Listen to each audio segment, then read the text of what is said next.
Hello बच्चों, welcome to the channel the easy science journey. आज हम स्टडी करेंगे सेकंड फॉसिल फ्यूल के बारे में and the name of fossil fuel is petroleum. Clear? Petroleum is also known as crude oil and mineral oil. Okay, petroleum is made up of two words. First one is petra, which means rock. Second is oleum, which means oil. So petroleum is rock oil as it is obtained from between the rocks. Petroleum हमें कहाँ से मिलता है? चट्टानों के बीच में से. Okay, let's understand with the help of this picture. So it is the picture of petroleum and natural gas deposits. Clear? You can see in previous rocks, then reservoir rock. In between these two rocks, there is present natural gas, then oil, which is petroleum, okay, and water.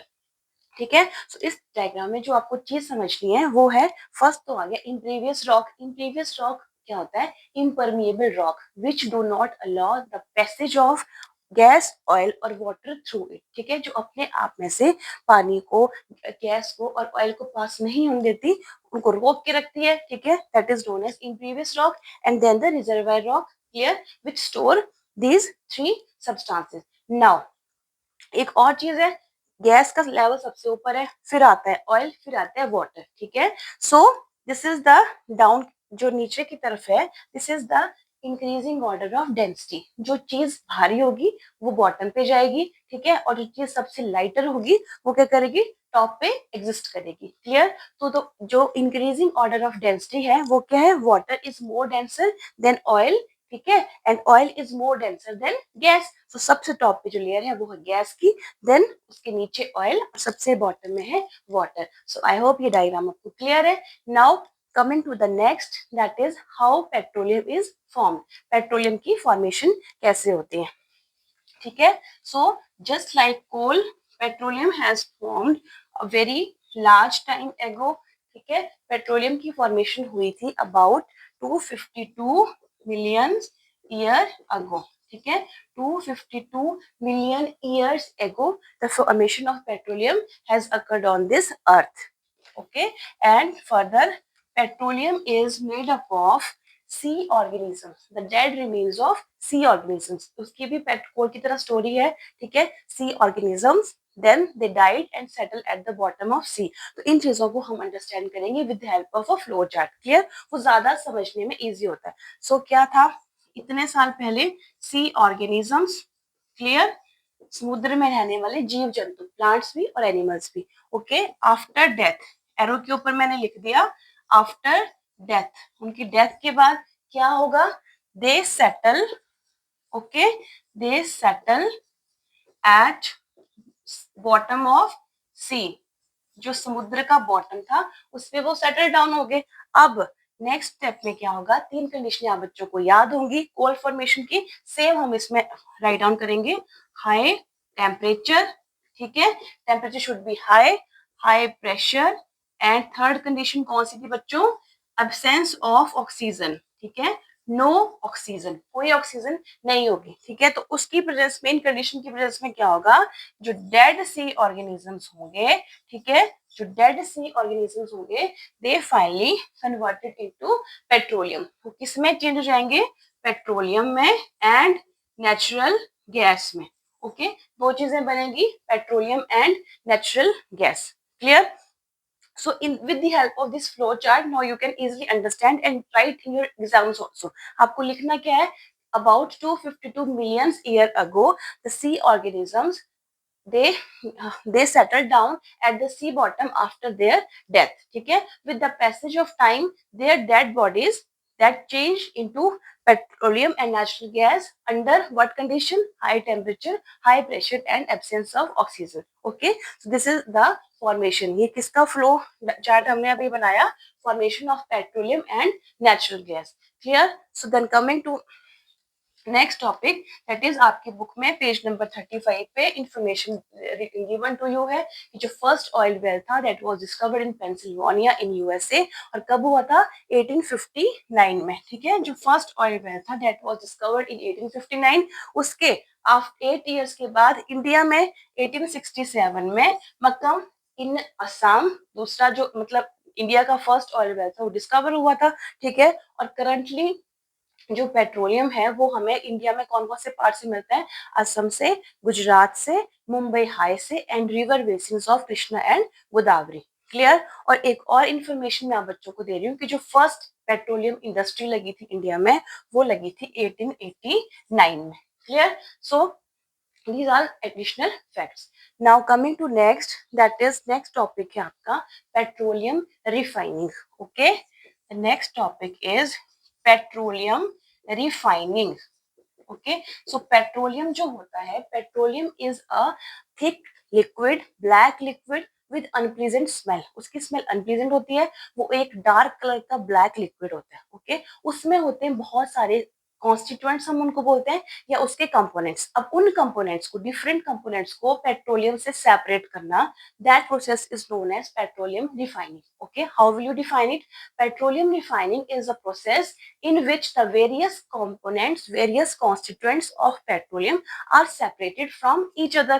ठीक है, petroleum में होते हैं 7 components या 7 constituents. I hope बहुत सारे constituents ऐसे हैं जो आप बच्चों, जो जिनके साथ आप बच्चे फैमिलियर हैं, वो आपने सुन रखे हैं, जैसे petrol, diesel, kerosene, LPG, most common. ठीक है, तो अब हमने क्या करना है, पेट्रोलियम रिफाइनिंग की डेफिनेशन आपको क्लियर हो गई। अब now the place where this process is carried out is known as petroleum refinery. Okay, जहां पे हम पेट्रोलियम की रिफाइनिंग करते हैं उस जगह को क्या बोलते हैं, petroleum refinery. So the picture of petroleum refinery is given at page number 36 of your book. Okay, you can check. Now the different components of petroleum है, उनका एक टेबल बना हुआ आपकी बुक में। ठीक है, टेबल 3.1, जिसमें आपको डिफरेंट कॉन्स्टिट्यूएंट्स जो है वो शो किए हुए हैं। ओके, तो कितने कॉन्स्टेंट टोटल है, 7 है। और मैं जैसे मैंने बोला कि बहुत सारे आप बच्चों ने सुन रखे होंगे।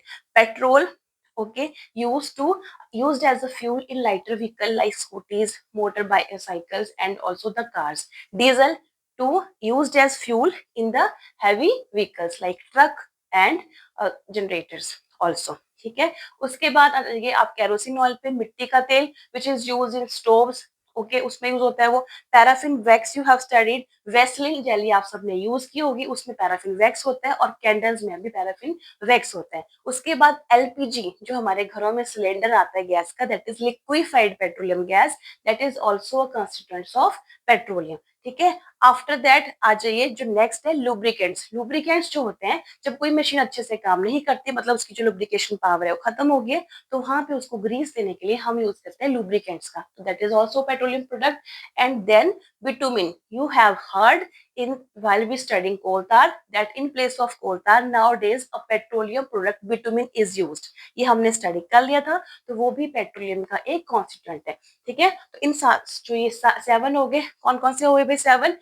LPG, petrol, diesel, kerosene, paraffin wax, lubricants, and last one is bitumen. These are the 7 constituents of petroleum and they have various uses. Clear? Then coming to the next topic, that is petrochemicals.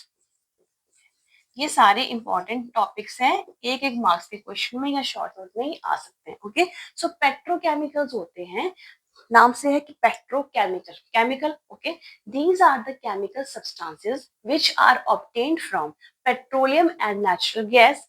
Clear? And they are used to made various types of new substances और other substances जो हमें मिलते हैं petroleum से और natural gas से, और उनका यूज हम करते हैं बहुत सारे वैरायटी ऑफ सब्सटेंसेस बनाने में, उनको बोलते हैं पेट्रोकेमिकल्स। अब जो पेट्रोकेमिकल से बनने वाले सब्सटेंसेस हैं उनके एग्जांपल समझ लीजिए।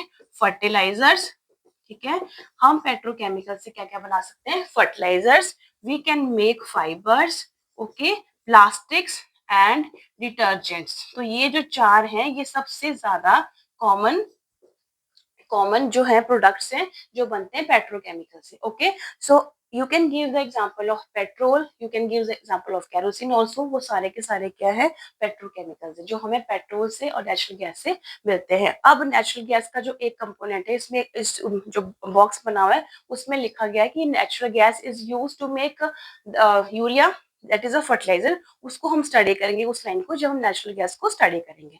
क्लियर? सो पेट्रोकेमिकल्स क्लियर हो गया। नेक्स्ट आता है एक इंपॉर्टेंट लाइन है कि ये जो पेट्रोलियम है that is also known as black gold. Okay, so petroleum को क्या बोलते हैं बच्चों? Black gold. ठीक है, black gold is the other name of petroleum और it is commonly known as black gold. अब क्यों इसको बोलते हैं ब्लैक गोल्ड? क्योंकि हमने जस्ट अभी पढ़ा petroleum gives us variety of substances that are further used to make other substances. Petroleum से हमें मिले बहुत सारे यूजफुल प्रोडक्ट्स जिनका हमने यूज किया अपनी जरूरतों को, चीजों को बनाने के लिए। ओके, तो due to this wide range of products we are obtaining from petroleum, it is known as black gold। इसको बोलते हैं black gold। okay, then coming to the last topic, second last topic, sorry, that is natural gas। okay, जो आपकी book में second last topic है इस chapter का, that is वो है नेचुरल गैस। ओके, सो नेचुरल गैस आप बच्चों ने नहीं अगर सुना होगा तो you must have studied compressed natural gas, CNG आपने सुन रखा होगा। तो नेचुरल गैस जो है उसी से कंप्रेस्ड नेचुरल गैस बनती है।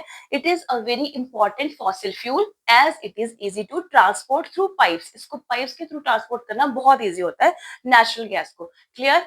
नेक्स्ट जो इस पर लाइन है वो है कि it is used in the form of compressed natural gas. Okay, अब कंप्रेस्ड नेचुरल गैस, कंप्रेस्ड, एक नई टर्म आपने सुनी, कंप्रेस्ड नेचुरल गैस। कंप्रेस करना होता है लार्ज वॉल्यूम ऑफ गैस को स्टोर करना एक छोटे कंटेनर में। ठीक है, जो गैसेस हैं these are highly compressible. Okay, gases क्या होती हैं, उनके लार्ज वॉल्यूम को, उनके बड़े मतलब जो उनका अमाउंट है उसको हम स्टोर कर सकते हैं कंप्रेस करके, दबा के किसी छोटे सिलेंडर में। ठीक है, तो वो हो गई कंप्रेस्ड नेचुरल गैस। अब दिस सीएनजी, उसके यूजेस हैं आपकी बुक में given. This CNG is used in power generation, power generation में ये यूज होती है। सेकंड है it is also using as a fuel in vehicles. Vehicle में आजकल ये बहुत कॉमन है नेचुरल जो कंप्रेस्ड नेचुरल गैस है। क्यों? It is less polluting. ठीक है, पोल्यूशन ये कम करती है और it is a cleaner fuel. Okay, then coming to the next, that CNG की एडवांटेजेस भी है। It can be directly used for burning in our home and factories. Directly इसको गैस पाइपलाइन के थ्रू सप्लाई करते हैं और directly use होती है कुकिंग पर्पजेज के लिए या फिर इंडस्ट्रीज के लिए। एक और इसकी एडवांटेजेस है, इट इज जो हमने ऑलरेडी डिस्कस कर ली कि it is easy to transport. Clear? Then उसके बाद है अब जो नेचुरल गैस है उसके कंपोनेंट्स क्या क्या है। नेचुरल गैस जो है वो किन किन कंपोनेंट से मिलकर बनती है। Composition of natural gas, but we will study composition of natural gas. Clear? So natural gas is mainly made up of methane. 97% जो ये नेचुरल गैस है that is made up of methane. आपसे question 1 marks में आ सकता है कि what is the main component और main constant of natural gas, you will write methane. Methane सबसे ज्यादा इसमें होता है। ठीक है, उसके बाद आता है ethane, small amount of ethane, then propane and butane. तो ये इसके कंपोनेंट्स के नाम है। जैसे पेट्रोलियम अलग अलग कंपोनेंट से बना था, वैसे ये methane, ethane, propane and butane, और सबसे ज्यादा जो होता है वो होता है इसमें 97% ऑफ मीथेन। अब ये मैंने क्यों आपको करवाया, क्योंकि एक लाइन हमने जब हम पेट्रोकेमिकल कर रहे थे तो हमने स्टडी की थी कि natural gas is use to make hydrogen gas and that hydrogen gas is use to make urea which is a fertiliser. Okay, so कैसे ये प्रोसेस है उसको अंडरस्टैंड करना है। नेचुरल गैस में मेन कंपोनेंट क्या है? मीथेन। ठीक है, तो मीथेन का फॉर्मूला होता है CH4। ओके, जहाँ पे C क्या है? कार्बन है, एलिमेंट का नाम है, और H जो है वो भी एलिमेंट है, उसका उस 4 हाइड्रोजन उसमें। ये फॉर्मूला है मीथेन का।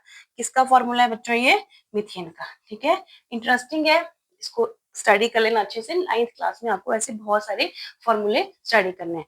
तो CH4 हो गया मीथेन। जब इसको हम स्ट्रांगली हीट करते हैं ना, स्ट्रॉन्ग हीट इसको प्रोवाइड करते हैं, तो ये हमें देती है कार्बन प्लस हाइड्रोजन गैस। अब ये वो हाइड्रोजन गैस है जिसकी हम बात उस पैराग्राफ में कर रहे थे। Hydrogen gas is obtained from this natural gas. अब ये जो हाइड्रोजन गैस है this is used in the formation of urea और फर्टिलाइजर। सो आई होप आपको वो क्लियर होगी चीज। ठीक है, then coming to the sources, जैसे हमने पेट्रोलियम के सोर्सेज करे इंडिया में, वैसे जो नेचुरल गैस के सोर्सेज हैं, natural gas is found in Tripura, Rajasthan okay, delta of Krishna and Godavari, and in Maharashtra. So this is all about the natural gas. Then coming to the last topic of this chapter, that is some natural resources are limited. तो अभी तक हमने coal, petroleum and natural gas study किया. These are all fossil fuels and also they are present in limited amount. एक question पूछ रहे हैं कि क्या हम नेचुरल ये जो फॉसिल फ्यूल है इनको बना सकते हैं लेबोरेटरी में, तो आंसर इज नो, बिकॉज जो कंडीशन चाहिए इतने, पहली बात तो बिलियंस ऑफ ईयर इस प्रोसेस को बनने में लगे थे, इसको होने में लगे थे. उसके बाद high temperature high pressure we need, that can not be possible in laboratories. तो इनको बनाने की बात तो बिल्कुल खत्म है कि fossil fuel we can't make. Okay, second आ गया कि जो फॉसिल फ्यूल है they produce lot of smoke. Okay, they cause air pollution which lead to global warming also. ठीक है, सो हमारे पास एक ही रास्ता बचता है कि we should use this natural fuels, this exhaustible fuels in a very wise manner. ठीक है, जब इनकी जरूरत पड़े तभी इनको यूज करना है, अदरवाइज इनके यूज को मिनिमाइज करना है. ओके, सो जो petroleum conservation research association of India है, ठीक है, PCRA, उन्होंने कुछ एडवाइजरी, कुछ उन्होंने रूल्स बताए हैं, ठीक है, जिनको फॉलो करके हम इनके जो फ्यूल है इनके यूज को मिनिमाइज कर सकते हैं. जैसे एक आपने सुन रखा होगा कि जब आप ट्रैफिक लाइट्स में हैं तो switch off your engine. Okay, ensure correct tyre pressure. Okay, ensure the proper maintenance of your vehicle and ensure कीजिए कि आप जो गाड़ी है वो मॉडरेट स्पीड पे चला रहे हो. तो इन रूल्स को फॉलो करके we can minimize their use. So that is all about the third chapter of your 8th class science, that is coal and petroleum. इस चैप्टर के नोट्स जो हैं, चैप्टर के नोट्स भी और एक्सरसाइज भी मैं आपको शॉर्ट्स में प्रोवाइड कर चुकी हूँ. नेक्स्ट टाइम मिलेंगे एक नए चैप्टर के साथ. सो वीडियो अगर यूजफुल लगे तो चैनल को जरूर से सब्सक्राइब कर लेना और वीडियो को लाइक और शेयर कर देना. Thanks for watching.